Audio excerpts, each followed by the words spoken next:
Bonsoir à tous, bienvenue dans cette édition spéciale au terme d'une journée très spéciale. Voici l'homme du jour, Tadej Pogačar remporte son 3e Tour de France après avoir dominé le contre-la-montre entre Monaco et Nice. Le Slovène qui réside à Monaco n'a laissé aucune chance à ses adversaires. Le maillot vert revient à l'Érythréen Binyam Girmay et le maillot à pois du meilleur grimpeur à l'Équatorien Richard Carapaz. Remontons le fil de cette journée, avant même ce départ incroyable de Monaco, avec vous Christophe Pacaud. Bonsoir à tous, ravi de vous retrouver ici même au village départ du Tour de France. Invité de prestige, à commencer par le prince souverain. Vous connaissez son attachement au vélo et l'attachement de la principauté de Monaco depuis des années. Juste après la guerre, on en reparlera avec Christian Prudhomme et son Altesse Sérénissime. On recevra également le grand ordonnateur ici, Christian Tornator, qui sera avec nous. Et également Marion Rousse, qui commente à la télévision le Tour de France pour nos amis de France 2 et qui préside aux destinées du Tour de France féminin qui aura lieu à la fin du mois d'août. Mais sans plus tarder, direction l'Automobile Club de Monaco, à l'intérieur, où nous attend Monseigneur, le Prince Albert II. Monseigneur, que j'espérais voir en tenue de cycliste aujourd'hui avec Peace and Sport, mais vos obligations font que ce ne sera pas une journée vélo pour vous. Malheureusement, j'y avais pensé au début, mais j'avais peur de ne pas pouvoir revenir à temps de Nice pour le grand départ ici. Voilà. Fierté, parce que vous dites le grand départ. Il y a eu un grand départ ici. Non, mais pour la notion d'importance. C'est aussi un grand départ, quelque part, pour cette dernière étape, ce contre-la-montre entre Monaco et Nice. Ça va être, je crois, une très très belle journée. Et on est très très heureux et très fiers de pouvoir accueillir à nouveau le Tour de France pour une journée historique, parce que c'est la première fois que le Tour ne finit pas à Paris ou en région parisienne. Donc c'est tout à fait extraordinaire et on est très heureux d'être le point de départ de cette dernière journée qui va terminer en beauté chez nos amis et voisins niçois. Vous êtes de tous les Tours de France depuis le grand départ, parce que c'est un honneur d'avoir présidé le grand départ, bien sûr. Monseigneur, on vous a vu au départ à Florence. Je vous ai vu près de Remco Evenepoel après un contre-la-montre. Voilà. Évidemment, vous êtes chez vous, ici. Qu'est-ce qui vous passionne dans le vélo? C'est une base d'entraînement pour vous, l'ancien champion? Quand on veut faire un petit peu d'exercice de cardio, et ben ça commence toujours par du vélo, que ce soit du vélo d'appartement ou du vélo aussi sur route. Mais moi, je trouve que l'effort est incroyable. Je trouve que leur énergie et leur détermination sont absolument remarquables. Et donc, je suis fasciné par les efforts qui sont fournis. Malgré tout ce qu'il dit, malheureusement, sur ce métier qui fait, et pourtant un milieu qui fait tout pour assainir, pour qu'il n'y ait pas de soucis mécaniques et humains. Bien sûr, comme d'autres sports qui ont vraiment entamé une vraie campagne, une vraie détermination à réduire au maximum le risque de dopage. Parce que vous êtes sensible. Bien sûr, non seulement pour le sport en général, mais vous savez très bien que le mouvement olympique a tout fait depuis le début, depuis que le dopage a été combattu. Notamment le CIO, depuis 98, oui. Voilà, le CIO est, je crois, en tête, grâce à la commission médicale, pour mettre tous les moyens en œuvre, non seulement pour la détection, mais aussi pour la prévention. Ce qui est important. Pour préserver la santé des athlètes. Bien sûr. Voilà. Avant de vous engager dans les Jeux Olympiques, dans cette nouvelle ligne droite extraordinaire avec Paris 2024 et les Jeux Paralympiques qu'on n'oublie pas, bien sûr, Monseigneur. Absolument. Le Tour de France, c'est un fait, c'est un acte, on y est, c'est aujourd'hui. Oui. Mais on revient l'an prochain avec la Vuelta. Le Tour d'Espagne. Dans 2 ans. Dans 2 ans. En 2026. 2026. Voilà. Il y aura le départ, là aussi le grand départ de la Vuelta. Ce sera la première fois pour cette belle course aussi, qui part très peu souvent hors de l'Espagne. Ouais. Et on est très heureux aussi d'être le cadre de le départ de cette autre grande école. C'est une vraie belle histoire entre Christian Prudhomme, le directeur du Tour de France, et la principauté, on le sait, parce que c'est le même groupe qui gère le Tour d'Espagne, bien sûr. Absolument. Et le Tour de France. Il y a un grand départ un jour pour conclure, ici à nouveau à Monaco pour le Tour de France, qui reste la plus belle épreuve au monde. Écoutez, je pense qu'on va laisser quelques années s'écouler avant qu'il y ait une autre étape ou un autre grand départ ici depuis la principauté. Mais enfin, bien sûr, on est toujours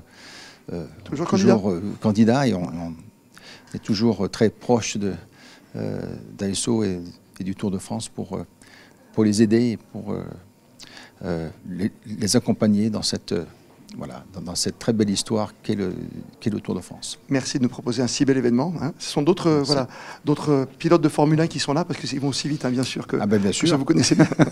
Merci Monseigneur d'avoir été avec nous ce soir sur Monaco Info. Merci à vous. Merci beaucoup. Et on retrouve le grand patron du Tour de France, Christian Prudhomme, qui nous a fait la gentillesse de sortir de l'Automobile Club de Monaco pour s'entretenir avec nous. Christian Prudhomme, bonsoir à vous. Bonsoir Christophe. Merci de nous amener évidemment ce grand spectacle sur la ligne de départ du Grand Prix de Monaco. Incroyable. Incroyable, il n'y a pas plus fort. Ah oui. C'est absolument merveilleux. Le Grand Prix le plus célèbre au monde, le Grand Prix de Monaco. Les coureurs qui s'élancent l'un après l'autre. Et ensuite, bien sûr, le tunnel à l'envers avant de monter vers la Turbie, puis le Col d'Èze et de basculer vers Nice. Rien de plus normal pour la plus grande course au monde de cyclisme. Je ne sais pas s'il n'y a rien de plus normal, mais en tout cas, c'est un vrai bonheur pour nous de revenir à Monaco. Nul n'a oublié, et en tout cas pas moi, c'est une certitude, le grand départ de 2009 et puis la légende du Tour de France. Si le Tour de France redémarre en 1947, c'est parce que la famille Grimaldi, lors d'un Monaco-Paris, paye de l'hébergement à tous les coureurs. Le Tour de France repart l'année suivante. 1964, la rivalité Anquetil-Poulidor. On parlait évidemment d'abord du Puy-de-Dôme, mais c'est parce qu'ici à Monaco, Raymond Poulidor, qui n'avait pas lu le livre de route, a sprinté au premier tour sur la piste encendrée du Stade Louis II, qu'au deuxième tour, Jacques Anquetil, qui avait lu le livre de route, a gagné 1 minute de bonification à l'époque, et à Paris, 55 secondes d'écart simplement. Donc Monaco fait vraiment partie aussi de l'histoire du Tour de France. Toujours heureux, fier de diriger une telle épreuve, parce que c'est beaucoup de monde, c'est des milliers de sourires. 3650 combien? Alors 3500 km de sourires et en 2024, 3498 parce que c'est la distance de ce Tour de France. Oui, une distance qui ne change pas, bien sûr. On restera toujours à 3 semaines dans l'histoire du Tour. Ah bah écoutez, nous le souhaitons, nous en tout cas. Dans l'histoire du Tour, vous savez que ça a commencé avec 6 étapes, c'était complètement différent, le Tour a toujours évolué. Mais oui, 3 semaines, 21 étapes, 4 week-ends et le Tour de France Femmes qui est décalé cette année pour cause des Jeux Olympiques, mais qui est une 4e semaine formidable avec Marion Rousse à sa tête. C'est un Tour de France très complet finalement, parce qu'on a eu de sacrés sprinteurs, 3 victoires chacun, entre Bini, pour les intimes, Binyam Girmay, avec Philipsen qui est une vedette maintenant grâce à Netflix, c'est arrivé aussi, ça c'est important dans la télévision. Et puis il y a évidemment ces victoires de Pogacar qui signe des victoires à la Merckx quand même. Il cannibalise un peu le Tour. Oui, mais il attaque. Donc la perception est très différente puisqu'il attaque parfois de loin et même souvent de loin, de très loin. Et donc voilà, sachant que aussi les champions d'aujourd'hui et notamment Pogacar sont là du début à la fin de la saison. Ils ne sont pas uniquement focalisés sur le Tour de France comme à une certaine époque. Pogacar domine fin février, début mars et il va encore gagner le Tour de Lombardie en octobre en gagnant des classiques et les grands tours. Donc bien sûr, on fait référence aux plus grands et notamment à Eddy Merckx. On verra ça dans quelques années. Le palmarès d'Eddy Merckx c'est pour l'instant sans équivalent, bien évidemment. Mais tous les gens qui attaquent, je le vois notamment sur le podium à chaque soir, il est formidablement applaudi, il est ovationné tous les soirs. Qu'est-ce que vous pouvez changer, améliorer ou peut-être garder la même copie pour la suite des événements? C'est-à-dire un début quand même musclé, toujours de la haute montagne, de toute façon c'est compliqué de faire différemment pour le Tour de France. L'une de nos obsessions avec Pierre-Yves Thouot, mon adjoint, avec Thierry Gouvenot, notre patron des compétitions, c'est d'avoir épaule contre épaule dès les premiers jours et si possible dès le premier week-end du Tour de France, les champions, ensemble. Voilà. Après, bien évidemment, si on part de Brest, de Lille ou si on part de Monaco ou de Nice, c'est pas le même tour parce qu'on peut aller bien plus vite dans la montagne. Mais il y a toujours cette alchimie. On a rêvé évidemment à un moment comme vous, l'amoureux du Tour que je resterai toujours jusqu'à ma mort, aurait rêvé d'un duel à 7 secondes près, à 9 secondes près, en référence aux 8 secondes de 1989. Ça, c'est du tableau noir. Et pour faire ce lien aussi avec la Formule 1, puisque nous sommes donc sur la grille de départ, quand j'étais gamin, les 2 derniers Grands Prix de Monaco et des États-Unis à l'époque préfiguraient la saison suivante. C'est-à-dire ceux qui gagnaient ces Grands Prix-là prenaient une option sur la saison suivante. Celui qui va gagner le contre-la-montre, ben voilà, ce sera un message formidable pour l'année prochaine. Oui, c'est assez fantastique. On a compris l'attachement de Monseigneur à votre épreuve. Ça veut dire qu'on va revenir un jour ici, au-delà de la Vuelta, parce que là, pour l'instant, on part du Nord, après on part de Barcelone, mais pas tout de suite. Mais dans combien d'années peut-on espérer revoir le Tour à Monaco? Écoutez, voir Victor Langelotti, le grand fils patron d'Umberto Langelotti, patron monégasque du cyclisme, son fils qui est cycliste professionnel, et l'entendre dire et répéter que c'est le grand départ de 2009 qui l'a vraiment incité à devenir coureur professionnel, je trouve ça absolument formidable. Le Tour, il est là pour donner du sourire, il est là pour inspirer les gens, il est là pour les faire rêver, avoir des défis et pourquoi pas les atteindre. Donc que Victor Langelotti soit devenu coureur pro, qu'il fasse une belle carrière et qu'il rêve encore, pour moi c'est formidable parce que c'était un petit gamin qui était là. Merci au patron du Tour d'avoir pris du temps pour nous. Christian Prudhomme, merci à vous. Et merci Christophe. Le Tour de France, l'ambiance, la fête populaire, bien sûr, toutes les coulisses et toujours beaucoup d'invités. Reportage à l'intérieur de ce village départ avec Frédéric Allion. Cela faisait 15 ans que les Monégasques attendaient ça. Après le grand départ en 2009, le Tour de France est de retour en principauté. Et pour que ce contre-la-montre final entre Monaco et Nice se déroule parfaitement, 153 bénévoles répartis en 4 pôles sont mobilisés en principauté. Aujourd'hui, le rôle était surtout de mettre en place le paddock, de répartir les camions, les différentes voitures des teams, qu'ils puissent avoir chacun la même place et ne pas être les uns sur les autres pour pouvoir partir tout à l'heure correctement. Vous avez attaqué à quelle heure et quand va se terminer la journée? On était à 6h45 au rendez-vous et ça va se terminer, on n'a pas d'heure. Là, c'est surtout de gérer un peu le flux des spectateurs, de les arrêter quand il y a les coureurs qui passent plutôt que les voitures, de donner des informations aussi parce qu'ils ne savent pas trop le départ, où, qui, quand, comment ça peut se passer. Et un peu tout ça, quoi. Aider où il y a besoin. Et l'arrivée historique à Nice aujourd'hui. 13h10, la caravane du Tour arrive à Monaco. Le public est à l'affût pour récupérer les précieux goodies. Juste à côté, le prince Albert II, olympien à 5 reprises et grand passionné de sport, se rend au village départ avec la princesse Charlène. Le village départ, c'est le point de rendez-vous incontournable de tous les acteurs du Tour. C'est des journées très intenses, c'est 3 heures non-stop, mais c'est le plaisir de découvrir la vie aussi du Tour et les différents représentants qu'on peut côtoyer, tels que des anciens coureurs cyclistes, donc c'est toujours appréciable.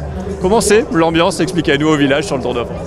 Je pense que c'est inexplicable, c'est un monde à part, c'est une effervescence incroyable. Voilà, c'est un événement sportif hors norme et je suis très chanceuse de pouvoir y participer. 13h30, retour à la zone paddock. Les coureurs reviennent à leur bus après avoir effectué la reconnaissance du parcours. Ceux qui s'élanceront parmi les premiers sont déjà sur le home trainer pour s'échauffer et faire monter le corps en température. Premier coureur à partir à 14h40, l'Italien Davide Ballerini, juste devant son leader chez Astana, Mark Cavendish. Vainqueur de la 5e étape et désormais seul recordman de victoire d'étape sur le Tour de France. Christian Tornator, bonsoir à vous. Bonsoir Christophe. Et oui, vous êtes passé de la Formule 1, du rallye au cyclisme, incroyable. Oui, mais j'ai toujours été un peu dans le cyclisme, j'ai fait du vélo depuis tout petit et j'étais blessé parce que je faisais du tennis, je me suis mis au vélo officiellement à 40 ans. Organiser le Tour de France, la plus grande épreuve au monde. Pour vous, c'est un jeu d'enfant ou pas par rapport à la Formule 1? Non, c'est complètement différent. Non, c'est pas un jeu d'enfant. Ça semble être un jeu d'enfant, mais quand on a fait le tour du parcours avec nos responsables de la sûreté publique, on s'est aperçu qu'il y avait encore des petits manquements, des petits détails qui étaient absents. Et donc, on s'est empressé de faire venir les troupes pour rectifier le tir. Alors, il y a évidemment le village départ qu'on voit très facilement et toutes les équipes sont logées à la même enseigne, c'est-à-dire sur le port Hercule directement devant la piscine. Alors, il y avait trois paddocks de prévus, mais il y avait surtout un paddock qui était prévu pour les 4 équipes principales que je n'ai plus en tête, mais qui sont arrivées effectivement. Les 4 premiers du classement. Oui, je crois.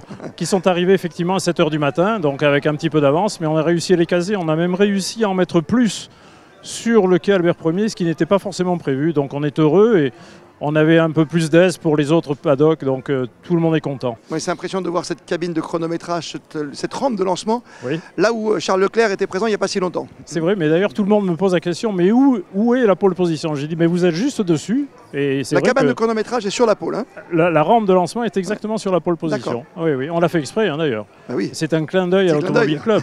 Puisque l'Automobile Club était le sport vélocipédique monégasque à ses origines, en 1890. Pendant 10 ans, ça a été le sport vélocipédique monégasque. Donc, et sur le logo, sur l'emblème de l'Automobile Club, vous avez toujours un petit vélo qui est présent. C'est le clin d'œil. C'est le petit clin d'œil qui va très très bien aujourd'hui en principauté. Juste une question, mais alors une question complètement piège. Je regarde le nombre de barrières. Alors combien? Alors 2500 en 2 mètres et oui. 1365 en 2,50 mètres, c'est-à-dire pratiquement 8000 mètres de barrières qu'on a fini d'installer à 10h10 avec 10 minutes de retard. Et vous recommencez dans 2 ans pour le Tour d'Espagne? On commence surtout à les démonter ce soir pour libérer la principauté qui est complètement coupée en 2. Et pour la Vuelta, on reverra peut-être un peu quelques éléments du dispositif, mais je ne dis pas qu'on est prêt, mais on y pense déjà. On ne peut pas comparer les 2 événements, mais quand on parle de succès populaire, c'est presque plus l'apanage du vélo plus que de l'automobile? Vraiment le côté populaire, toutes les familles peuvent être là. Les deux familles peuvent être là, mais c'est pas du tout la même clientèle. Pas du tout là. Le Tour de France est vraiment populaire. Il faut voir les gens qui sont amassés et qui montaient ce matin le Mont des Mules à vélo. Bah oui. C'est très impressionnant. Mais il y en a partout sur le parcours qui est relativement court. Et ce qui intéresse tout le monde, c'est la montée, c'est pas la descente. Donc tout le monde est positionné entre Monaco et la Turbie. Merci, je pense que vous êtes fiers et heureux de cette manifestation. Oui, non, très heureux, très heureux. Merci encore. Le départ, c'est bien. Ensuite, il y a la course, il y a la route et il faut assurer la sécurité des coureurs et de ceux qui suivent ces champions d'exception. Les Carabiniers du Prince, une dizaine d'entre eux ont travaillé en étroite collaboration, bien sûr, avec le peloton cycliste de la garde républicaine.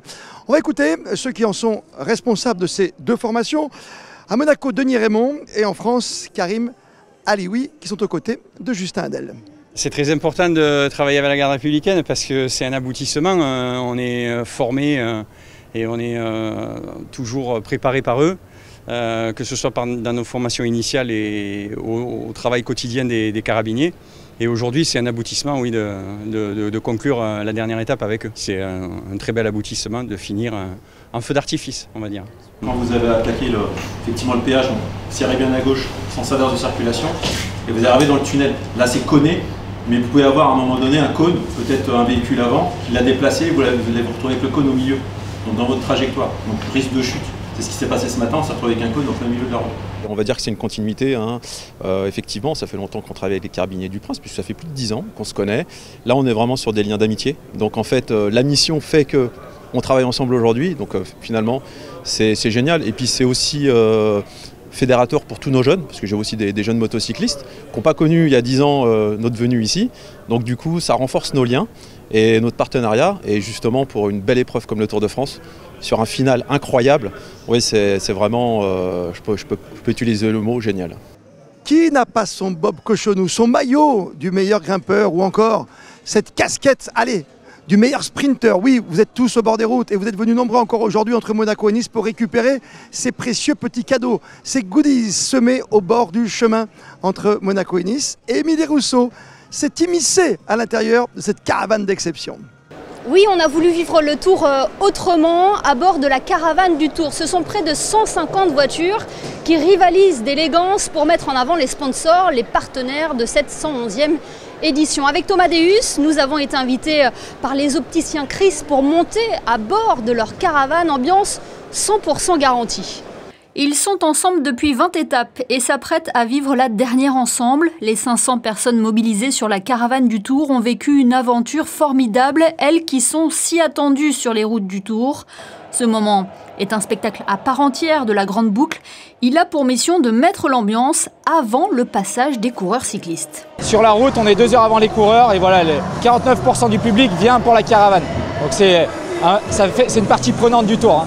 Et pour se mettre dans le bain avant chaque départ, les équipes se réunissent pour un échauffement collectif, puis par la danse de la caravane pour faire monter les décibels crescendo.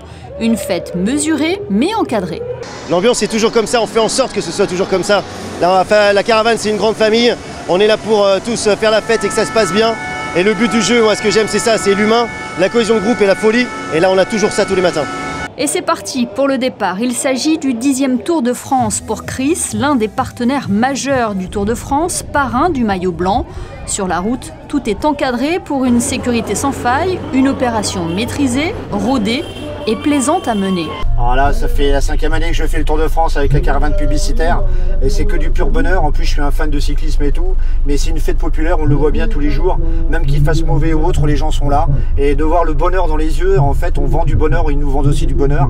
Et c'est franchement, c'est la fête et on le kiffe, comme dirait tout le monde. Et ce qu'affectionnent particulièrement les spectateurs, ce sont les goodies lancés par les caravanes. Le Bob remporte tous les suffrages. Chris a même consacré un véhicule à cet accessoire emblématique du Tour. Des simples curieux aux fans de la petite reine, à chacun sa technique pour faire le plein de produits dérivés.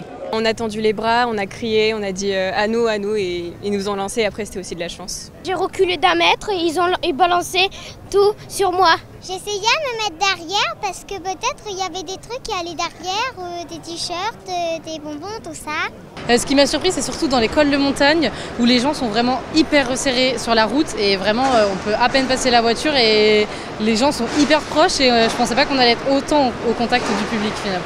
On vient donc de parcourir les quelques 33 km de la dernière étape du Tour de France 2024. Évidemment, avec Thomas Deus, on n'a pas pu résister à la tentation de collecter tous ces goodies. On repart même avec le sac de Lille, Métropole Lille, qui accueillera le grand départ du Tour de France en 2025. La caravane du Tour, l'ambiance bien sûr, on récupère des cadeaux comme ici au village départ. Vous voyez, on se promène de partout dans ces villages différents avec les marques des sponsors. Et on retrouve celle que vous écoutez très souvent l'après-midi bien sûr sur nos amis sur France 2. Chez nos amis de France 2, c'est Marion Rousse qui est avec nous. Bonsoir à vous. Bonsoir à tous. Et consultante bien sûr sur la grande chaîne nationale française. C'est bien ça. Marion, quand on est dans l'ambiance d'un Tour de France masculin avec de tels champions comme Pogacar, Vingegaard et Remco, on s'attend aussi à avoir un grand Tour de France féminin pour vous ? Oui, évidemment, ça sera le 12 août prochain et on apprend de plus en plus à connaître les grandes championnes. On est là également pour créer des vocations et évidemment avec Demi Vollering, Katia Neyadoma, Elisa Longo Borghini, on s'attend à un très grand spectacle nous aussi. Vous avez l'impression que ça rentre enfin un petit peu dans les familles, cette compétition, grâce à la télévision et aux médias ? Dès la première édition, finalement, on a vu qu'on avait été adopté dans le quotidien des gens. Ce qui était vraiment la priorité, c'était de rester pendant les vacances des Français et qu'on ait nous aussi un vrai Tour de France, c'est-à-dire tous les codes qui vont avec, la caravane publicitaire, le fait que ce soit un spectacle gratuit, que tu viennes en famille, que tu viennes avec des amis, tu peux assister à un spectacle en plein air. Et évidemment, le côté sportif qui est juste incroyable. Moi, je commente du cyclisme féminin et masculin tout au long de l'année et on se régale. Vous avez tout connu parce que je me souviens de vous, vous étiez hôtesse, c'est vrai, sur le Tour de France. Vous avez franchi les échelons. Est-ce qu'un jour, vous y pensez, il n'a pas envie de prendre sa retraite, mais je ne sais pas si on a déjà posé la question, mais est-ce qu'un jour, pourquoi pas, allez, diriger les hommes ? C'est une question que je ne me pose pas, c'est vrai que tu fais bien de le signaler, mais je pense que j'ai le meilleur professeur à mes côtés parce que Christian est hyper bienveillant avec moi. Il m'apprend le métier de A à Z et c'est vrai que j'ai gravi les échelons parce que moi j'ai été cycliste professionnelle aussi. Mais je me changeais dans le cul du camion, donc j'ai vraiment connu la précarité de mon sport et maintenant d'être vraiment dans un poste important pour le Tour de France Femmes et être là pour l'évolution du cyclisme féminin parce que grâce au Tour de France, grâce aux 190 télés dans le monde qui nous diffusent, c'est du jamais vu et c'est le système économique du cyclisme féminin qui en ressort grandi. Donc venant de moi, avoir connu les galères que j'ai vécues, je suis hyper fière de pouvoir y contribuer. Il était beau ce Tour de France, même si votre mari n'était pas là. Julien n'était pas là, il se prépare pour les Jeux Olympiques qui auront lieu dans quelques jours. Il a gagné 2 fois champion du monde, les Olympiques, pour lui, c'est rien. Si ça marchait comme ça, si je peux signer quelque part, je le signe tout de suite. Mais on a assisté à une très beau 3 semaines de course. Tadej Pogacar qui était au-dessus de tout le monde, mais un grand coup de chapeau quand même à Jonas Vingegaard parce que j'ai assisté en direct à la chute et en parlant de Julien, c'est un peu les blessures similaires qu'il avait eues 3 ans auparavant. Donc je suis bien placée pour savoir que physiquement c'est dur, mais que mentalement également il y a du boulot derrière. Marion Rousse, l'an prochain, ça part de chez vous, le Tour de France homme déjà. Oui. Le Tour de France femme, on sait ? On sait, et ça partira de Bretagne. Il y aura un jour de course en plus, ça passera à 9 jours de course. Bravo. Bien, on évolue. Merci Marion Rousse d'être venue jusqu'à Monaco pour nous, aujourd'hui sur Monaco Info. Merci beaucoup Marion Rousse. La paix pour le sport, rouler pour le sport, la paix à travers toutes les disciplines bien sûr. Aujourd'hui c'est du vélo, plus de 30 athlètes venus du monde entier sont venus participer bien sûr à cette épreuve d'exception. Regardez ce reportage. Ils se sont réunis dans les locaux de l'Automobile Club de Monaco. Sportifs de renom, champions de la paix et hautes personnalités, tous sont ici avec un but, promouvoir la paix à travers le sport. Tout le monde va participer à côté de cette épreuve magnifique qu'est le Tour de France pour faire résonner aussi un message de paix ce matin. Le sport c'est pour tout le monde, le sport c'est l'équité devant la règle. C'est un dialogue entre les communautés possibles et c'est un message qui est véhiculé par Peace and Sport à travers ses programmes, mais aussi à travers ses champions, ses modèles. Et donc aujourd'hui, c'est une petite célébration à côté de la grande célébration de cet après-midi. Cette parade attire même des responsables du cyclisme à l'international. Exemple avec le président de l'Union cycliste internationale qui monte lui aussi en selle. À l'heure où on voit qu'il y a beaucoup de tensions un petit peu dans le monde, à l'heure où les Jeux Olympiques commencent, à l'heure où la trêve olympique a officiellement débuté hier, eh bien, promouvoir la paix et le sport, c'est fondamental. Et le cyclisme est bien sûr un des sports idéal pour ça. Et rouler tous ensemble pour la paix, avec Monseigneur qui nous donnera le départ, je pense que c'était quelque chose qu'il fallait faire. Son Altesse Sérénissime, le prince Albert II de Monaco, est lui aussi présent. Il reçoit le maillot blanc, symbole de neutralité et de paix, signé par l'ensemble des sportifs. Pour la trentaine d'athlètes présents sur place, c'est une joie de se retrouver pour effectuer cette dernière étape sous le signe de la paix. Pour nous, c'est un honneur et un privilège d'être ici au départ. C'est fort en symbole. C'est la puissance du Tour de France, on connaît la principauté de Monaco aussi, et je pense que si on peut envoyer un message fort, Peace and Sport, je pense qu'aujourd'hui c'est l'objectif. On va pédaler, pas pour la compétition, ça ce seront les champions dans quelques heures, mais en tout cas il y a quand même une belle brochette de champions qui est présente ici ce matin, et on le fait pour la bonne cause. C'est vrai qu'on est pas mal de skieurs, et puis après on arrive à croiser aussi d'autres athlètes dans d'autres sports, il y a beaucoup de cyclistes, etc. Donc c'est aussi un moment de partage, de pouvoir discuter un petit peu de nos expériences, etc. Et puis de pouvoir accueillir le grand final du Tour de France à Nice sur nos terres d'entraînement, sur les routes sur lesquelles on a roulé depuis qu'on est enfant. C'est juste une journée qui est impressionnante et incroyable. Sur la ligne de départ, les autorités se rassemblent. Christopher Froome, au centre, fait partie de ces champions de la paix, chers à Peace and Sport. Le coup d'envoi donné par le prince souverain, l'ensemble des cyclistes s'élance pour rejoindre la place Masséna, à Nice. Et coup de projecteur dans cette édition spéciale sur un drôle de tandem, un sacré duo en tout cas. Axel Alétru et son compagnon Aurélien Vauquelin, compagnon dans le handicap. Axel a un énorme problème à la jambe puisqu'il est paraplégique après un grave accident de vélo. Il continue, il a fait tous les défis comme Paris-Roubaix, il va vous en parler. Et puis également un malvoyant qui sera avec lui sur ce tandem. Assez incroyable ce défi entre Monaco et Nice sur le même parcours que les champions. Avec Aurélien Vauquelin, il relève ce défi. Défi incroyable en tandem électrique. Je suis ravi d'être là. Après avoir gagné le Dakar malgré le handicap en 2020 devant les valides, après avoir terminé deuxième all shot en janvier 2024 cette année, me voilà au Tour de France pour la dernière étape, donc c'est juste incroyable. Être sur le rocher, ça va être fou, on a hâte de profiter, de démontrer que derrière l'impossible se cache toujours impossible, ensemble avec Aurélien. Donc voilà, là on va partir, on va se dépasser et on va réaliser de grandes choses. Un petit mot avec Aurélien aussi justement. Aurélien, c'est quoi le message tout simplement que vous voulez faire passer avec Axel sur ce genre de défi? C'est que voilà, c'est pas parce qu'on est atteint d'un handicap de naissance, qui est mon cas, ou suite à un accident pour Axel, voilà, qu'il faut regarder le Tour de France à la télé, qu'il faut sortir de chez soi, et c'est pas parce qu'il y a des côtes très compliquées et tout qu'on peut pas y arriver. On a tout mis en œuvre pour que ce soit un succès, et on espère voilà, que tout le monde nous encouragera dans la Turbie et le Col d'Aise. 3, 2, 1, c'est parti!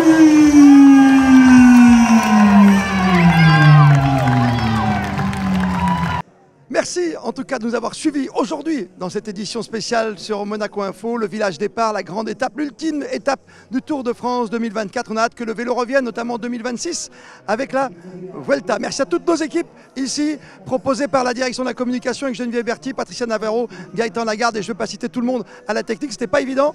On a réussi ce pari de vous offrir le vélo à l'intérieur comme à l'extérieur avec des rencontres d'exception. Dans un instant, la suite de votre journal, c'est avec Sébastien Borgna. Merci Christophe et encore bravo pour ce tour.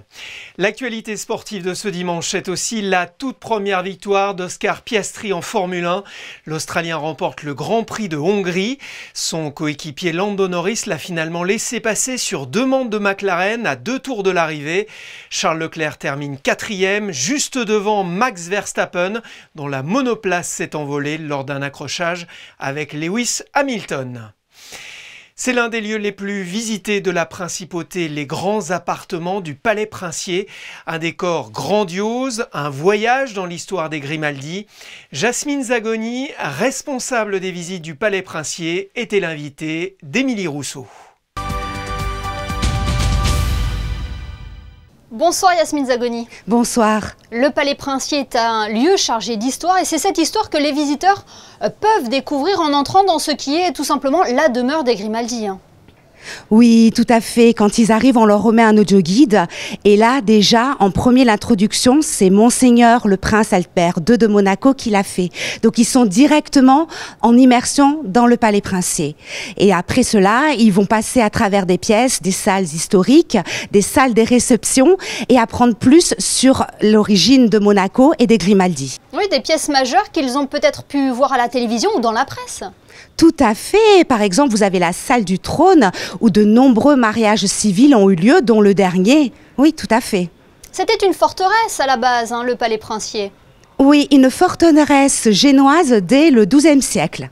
Oui, et cette référence génoise, on la constate en levant les yeux et en admirant les fresques. Quand les gens arrivent dans le Palais Princier, ils arrivent par la galerie d'Hercule et celle-ci est décorée comme à la Renaissance italienne. Vous retrouvez les mêmes motifs dans les palais génois. Et ces fresques ne cessent de révéler leurs secrets depuis le début de leur restauration. Oui, certaines sont terminées maintenant. La galerie d'Hercule est complètement terminée. Et donc là, on peut admirer des allégories, les travaux d'Hercule. Et c'est intéressant de passer beaucoup de temps et de regarder les détails. Vous avez le même personnage qui est représenté à plusieurs endroits, mais le visage va être différent pour représenter une symbolique différente. Et maintenant aussi, la salle du trône n'a plus d'échafaudage. Donc c'est la nouveauté. Et c'est pour ça que c'est encore intéressant de revenir nous voir. Ces restaurations se poursuivent encore aujourd'hui ? Et oui, et je ne sais pas combien de temps elles dureront encore. Nous avons encore une pièce qui est fermée au public depuis plusieurs années. Et là, il y a 2 plafonds qui sont magnifiques. Et on espère pouvoir les présenter dans peu de temps, j'espère, au public. Mais après, vous savez, c'est tout d'abord un chantier scientifique. Donc, des fois, les restaurateurs, les fresquistes se retrouvent face à des problèmes et cela peut prendre beaucoup plus longtemps pour les résoudre. C'est pour ça qu'on ne peut pas donner de date. Le but, c'est que les choses soient faites de façon éthique et écologique et au plus près de ce qui était l'originel. Yasmine Zagoni, quels sont les retours des visiteurs après la découverte des grands appartements du Palais Princier? Qu'est-ce qui les étonne le plus? Qu'est-ce qui les émerveille? Je pense que quand on parle de Monaco, on imagine surtout l'histoire récente, celle du XXe et XXIe siècle. Et je pense qu'en venant ici, ils peuvent se rendre compte que nous avons une histoire très ancienne, une histoire qui remonte à l'Antiquité. Et aussi, nous ne sommes pas isolés. Nous avions et nous avons toujours de nombreux échanges avec des pays d'Europe. Donc, on se rend un peu plus compte que l'on n'est pas juste un petit rocher au bord de la Méditerranée, mais qu'on fait partie de l'histoire européenne complètement. Est-ce que les visiteurs sont nombreux en ce début d'été? Oui, tout à fait. Je suis assez surprise. Même le mois de juin a été un très très bon mois et le mois de juillet commence très bien aussi. On a l'impression que les gens ont envie de venir ou revenir nous voir pour découvrir ces nouvelles fresques. Et on rappelle que les grands appartements du Palais Princier sont ouverts jusqu'au 13 octobre. Merci beaucoup Yasmine Zagoni. Merci à vous, au revoir. À quelques jours des Jeux de Paris, ne manquez pas l'exposition La Flamme Olympique au fil du temps au Grimaldi Forum. L'occasion unique de découvrir la collection privée des 40 torches olympiques du Prince Albert II, de Berlin 1936 à Paris 2024, en passant par Atlanta, Londres et Rio. Frédéric Hélion et Lionel Bernardi ont assisté à l'inauguration de l'exposition jeudi soir en présence du couple princier. La célébration de l'olympisme se poursuit en principauté après le passage de la flamme olympique le 18 juin. Le couple princier a inauguré jeudi soir au Grimaldi Forum l'exposition La Flamme olympique au fil du temps. L'occasion de découvrir toutes les torches des Jeux olympiques d'été et d'hiver depuis les Jeux de Berlin en 1936. 40 torches issues de la collection privée du souverain. Les torches olympiques sont apparues, on va dire, dès les années 36 jusqu'à 2024. On a la chance d'avoir la flamme olympique de Paris 2024. Donc on a conçu une échelle du temps. Mais les torches au début c'était plutôt du fonctionnel, c'était un objet. Et puis petit à petit, les pays ont compris que ça pouvait être le reflet esthétique, artistique de leur pays. On voit Lillehammer qui est une flamme excessivement complexe dans son design, mais tellement tellement proches de leur philosophie scandinave. Donc ils ont compris qu'ils pouvaient, à travers la torche, montrer au monde entier leur design, leur esthétique propre. Donc la torche est devenue un symbole incroyable de technologie, de design et aussi de rassemblement social. Cette exposition est aussi un hommage à l'héritage olympique de la famille princière. Elle célèbre le centenaire de la médaille d'or olympique de John B. Kelly Sr. en aviron à Paris. C'était le souhait du prince de pouvoir honorer la mémoire de son grand-père qui, en 1920, avait déjà fait médaille. Et en 24, il réédite avec la médaille d'or en double. Et voilà, et donc on est 1924, 2024, 100 ans. C'était l'occasion ou jamais de le faire. Et c'est comme ça qu'est née cette collection. Ces torches reflètent la passion du souverain pour le sport, l'olympisme et ses valeurs. Des grands rubans ondulent et mettent en avant des mots qui résument l'esprit du CIO. Sous chaque torche, un QR code à scanner vous donnera des informations précises sur leur spécificité. L'exposition est gratuite, ouverte tous les jours de 10h à 20h jusqu'au 18 août. Une nouvelle carte priorité pour personnes handicapées, plus visuelle, plus pratique et plus solide. Elle permettra de faciliter le quotidien de ses détenteurs. Ce nouveau modèle est disponible dès à présent à la direction de l'action sanitaire et sociale. Lionel Galfré, conseiller technique en charge du handicap, nous en dit plus. L'ancienne carte qu'on peut voir ici permettait aux gens de faire reconnaître leur situation de handicap. En revanche, ce qui nous est apparu, c'est qu'elle manquait de visibilité. La nouvelle carte est beaucoup plus parlante avec ce logo qui est internationalement connu et reconnu. Et en un instant, elle permet aux gens d'envoyer un message. Moi, je suis en difficulté dans une queue et si je demande à passer devant, c'est vraiment parce que ça me facilite la vie et parce que je ne peux pas faire autrement. C'est une mesure qui est à l'image de la politique qu'on veut mettre en place en principauté pour le handicap. Faire en sorte que les personnes qui sont en situation de handicap aient accès à la vie, au monde, de façon naturelle et plus facile. C'est ça l'objectif de la politique Handipact. Et dans le cadre de son plan Handipact, le gouvernement princier prévoit d'autres mesures, notamment une application pour les personnes à mobilité réduite ou encore une meilleure accessibilité des commerces. La Méditerranée, formidable terrain pour s'amuser, apprendre et sensibiliser. L'Académie de la mer, imaginée par le champion d'apnée Pierre Frolat, propose des stages d'1 semaine pendant les vacances pour les 8 à 16 ans. Au programme plongée, randonnée palmée et exercices de sauvetage. Immersion avec Alban Gingembre et Julien Logier. Chaque matin, ces jeunes pirates prennent le large vers de nouvelles aventures. Randonnée palmée, plongée avec bouteille, atelier matelot, sauvetage, des activités en pleine mer sous forme de croisière. Ce signe-là veut dire quoi? Pour faire quoi? Pourquoi je pince le nez et je souffle dans mon nez? Pour équilibrer mes oreilles. Ça marche, mais vous savez qu'on a ces deux petits exercices en fin de plongée. Vidage de masque, j'apprends à enlever l'eau du masque et être capable d'enlever mon détendeur et de le remettre. Un lâcher reprise d'embout. On est bon, Constantin? C'est bon, ma puce, Daria? Daria, t'es la première à plonger. J'aime bien aller plus au fond de l'eau. On apprend ce qu'il y a sur la bouteille. Et après, on met nos palmes, notre masque et après, on saute dans l'eau. J'adore aller sous l'eau avec les bouteilles. On voit des poulpes, des poissons. On voit des plantes extraordinaires. Des barracudas. On a appris à utiliser les bouteilles et les gestes. Comme ça veut dire ok, ça veut dire ça va pas. Nous sommes des humains qui habitons sur Terre, mais on peut aussi découvrir d'autres milieux naturels, par exemple comme l'eau, l'océan, la Méditerranée. Et on peut découvrir l'habitat naturel des poissons. Qu'est-ce qu'on a? On a le séran. Bébé castagnol, sop, bébé dorade royale, crinier labre-pan, Là-bas, vous avez quoi? Mérou. Derrière cet aspect ludique, les enfants sont sensibilisés à la protection de l'environnement. Ils prêtent tous un petit serment, donc c'est vrai qu'ils deviennent des pirates.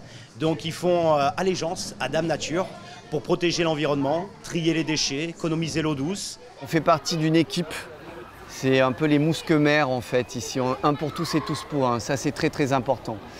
Et je pense aussi ce qu'il faut rappeler à ces enfants, c'est que quoi qu'ils fassent, ils doivent être fiers d'eux, quelle que soit la réussite, qu'on réussisse son diplôme de plongée, qu'on réussisse à nager vite, qu'on réussisse à descendre au fond de la mer. Ce qui est vraiment important, c'est de leur donner goût à avoir cette fierté en eux-mêmes, cette autosuffisance qui est très très importante parce qu'elle leur permettra de devenir des adultes accomplis plus tard.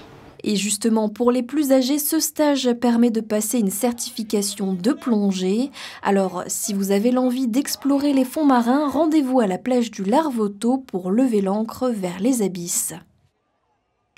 Retour sur la terre ferme et plus précisément sur le sentier du littoral qui séduit les locaux comme les touristes. De la plage Marquet à la plage Mala, des paysages sublimes. Émilie Terrasson et Julien Logier ont emprunté ce sentier et rencontré des marcheurs et des coureurs conquis. Au bord de la mer, à flanc de rochers, le sentier du littoral de Cap d'Aille offre aux passants une balade aussi agréable que reposante. Accessible depuis la plage Marquet, c'est une véritable bouffée d'oxygène qui fait oublier la proximité avec l'agitation du centre-ville. Pour moi, c'est parfait. La mer, la balade, c'est très belle. The weather is beautiful too, and it's a great place to be with nature and be outdoors and walk, swim. You have everything. J'apprécie la mer. C'est ça le plus important, de regarder la mer.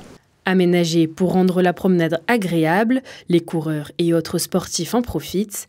Avec 5 km de parcours à pied, le sentier du littoral est une bouffée d'air frais et pour certains, c'est une véritable cure de jouvence. Je viens ici 20 ans, voilà, 20 ans d'être précise, et j'arrive chaque deuxième jour. Et comme ça, je reste jeune, voilà, comme j'étais en avant, 20 ans. Je fais mes stretching, running. Je me préparais ici pour le marathon de New York, que je le fais pour ma 50e anniversaire. Attention tout de même au soleil par de fortes chaleurs, le sentier du littoral est peu ombragé. Pour ces touristes belges, cela change de leurs habitudes. Il y a du soleil au moins, on découvre. Je viens du Cap d'Aille et donc on va jusqu'à Monaco. Très agréable, balisé, sympathique, le bord de mer est magnifique. À mi-chemin, en descendant quelques marches, une petite plage pour chiens est accessible. Pour les habitués, c'est le moyen de profiter avec leurs amis à 4 pattes. Il n'y a pas beaucoup de touristes justement, on est tranquille et puis on peut venir avec nos chiens donc c'est sympa.